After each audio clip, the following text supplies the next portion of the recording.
Cafe camera ही जी आमची company आहे ती मी आणि सचिन कुंडलकर आमच्या दोघांची कंपनी आहे. आणि एक मला नक्की कळून चुकलंय की दिग्दर्शक निर्माता असला की बऱ्याच गोष्टी सोप्या होतात. कारण त्याला माहिती असतं की ह्याची सुद्धा जबाबदारी आपल्यावरती आहे.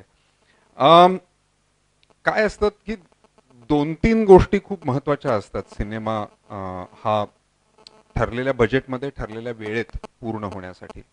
आमच्याकडे नेहमी असं म्हणतात की सिनेमा कधीच फ्लॉप होत नाही, बजेट्स फ्लॉप होतात.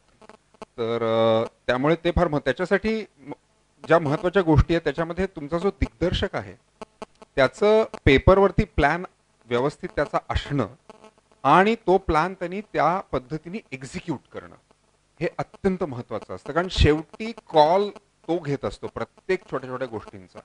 तो जर असं म्हणाला की मला हा शॉट घेता येणार नाहीये किंवा मी इथे हा करणार नाहीये किंवा मी हे काम ठरवलं ह्या दिवसात ते माझं झालं नाहीये किंवा काय व्हॉटेवर काही कशाहीमुळे, तर तुमचं बजेट हेवायर जातं, तुम्ही काहीच करू शकत नाही त्या बाबतीत. आणि दुसरा जो महत्वाचा माणूस असतो तो म्हणजे एक्झिक्युटिव्ह प्रोड्युसर तुमचा, जो आमचा निशित दधीच जे आहे जो आहे तो आमचा एक्झिक्युटिव्ह प्रोड्युसर होता. तर त्यांनी हे पहिल्यापासून ते कम्प्लीट बजेट बनवण्यापासून ते त्या बजेटमध्ये पूर्ण करण्यापासून लोकेशन्स मिळत सगळं त्याची जी जी दुसरी बाजू आहे, डिरेक्शन सोडून प्रोडक्शनची जी बाजू आहे, तर ह्या दोन गोष्टी खूप स्ट्रॉंग होत्या सुदैवाने. आणि त्यामुळे मी जी काही निर्मितीची जी सगळी बाजू बघत होतो त्याच्यामध्ये ह्या दोन माणसांमुळे सचिन आणि निशितमुळे ह्याच्यात खूपच सोपं झालं. माझं काम त्यामुळे एवढंच होतं की एक ओव्हरऑल व्ह्यू सतत ठेवणं. माझ्या डोळ्यासमोर एक फिगर होती की या फिगरमध्ये हा सिनेमा आपण बसवला पाहिजे. जर तो त्या फिगरमध्ये बसत नसेल तर मला इतर काही गोष्टी इनफिल्म असेल, बाकीच्या काही सोर्सेस असतील तर त्या केल्या पाहिजेत, काही गोष्टी रिस्ट्रिक्ट केल्या पाहिजेत आणि हा एका वायबल नंबरला आणला पाहिजे.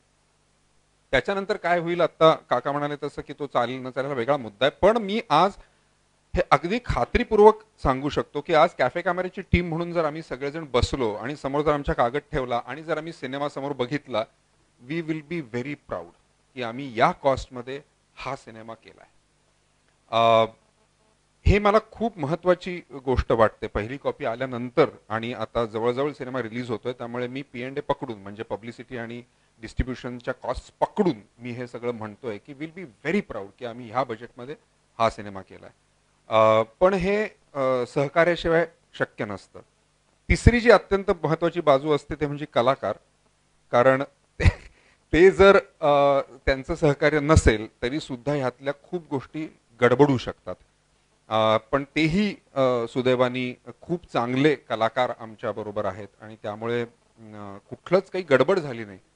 पण एक नक्की आहे की हे एका सिनेमाला झालंय, पुढच्या सिनेमाला परत सगळं नव्याने सुरू करायला लागेल आणि हे परत रिपीट होईल का हे परत बघायला लागेल.